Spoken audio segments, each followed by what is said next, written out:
Your beginning, no matter how humble or how glorious it seems, is just that. It's a beginning. It does not have to and it does not need to define you and who you are and what you can achieve or what you can do. I can't help but to think of my own beginning and my parents' beginning when I look at the beginning of this new year. You see, my mom grew up living in a chicken coop as a little girl with her mom and her sister, and they were food insecure, which is just something that posh people use when they actually mean they didn't have enough to eat.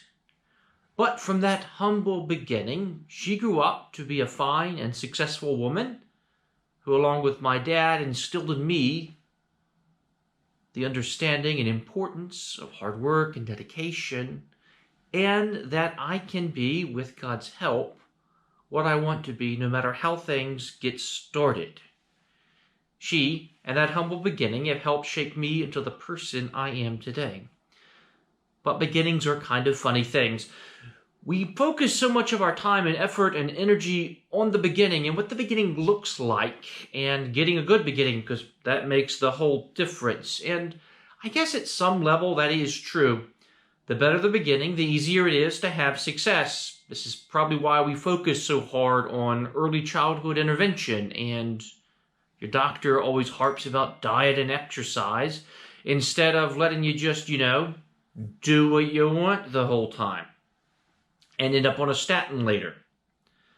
Early intervention is important, and the sooner you realize you made a mistake, the better off you are, because you can turn around and make a different choice. But a beginning is just a beginning. Your beginning didn't even really start with you.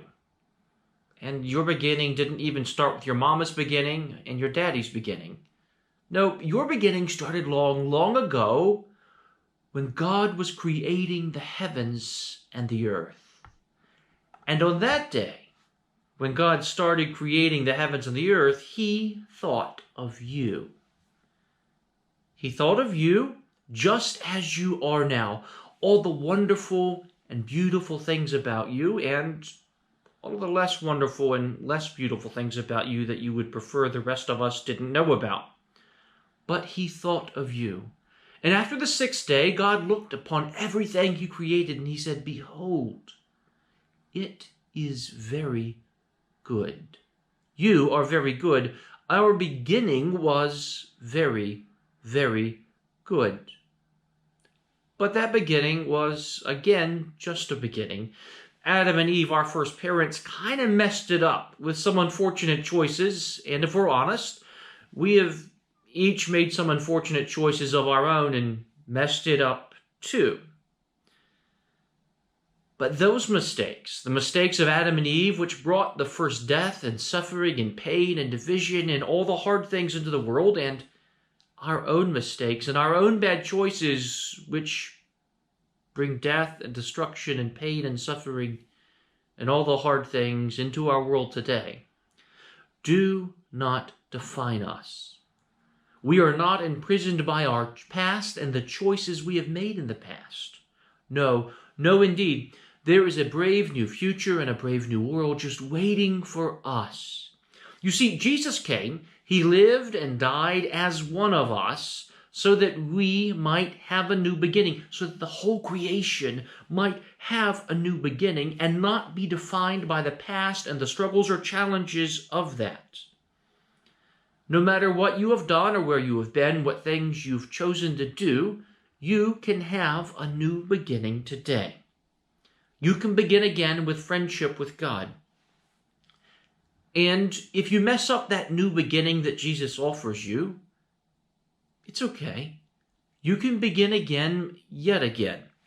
This is something that we take very seriously in the church. We take it so seriously that there's even a rite called the rite of reconciliation of a penitent. You may have heard it called confession. That helps you have that new beginning when you need it, because we all will. Let the church, let me, let us help you have that new beginning and claim that friendship with Jesus Christ. The good news of Jesus is that he comes so that you might begin again, so that we all might begin again, no matter how messed up things have gotten. So whether your beginning was a good one or what we would call a bad one, it was just the beginning. And whether the choices you've made in the past or even the choices you made today were good ones or bad ones, they were just the beginning.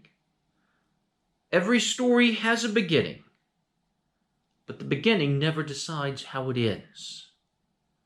Amen.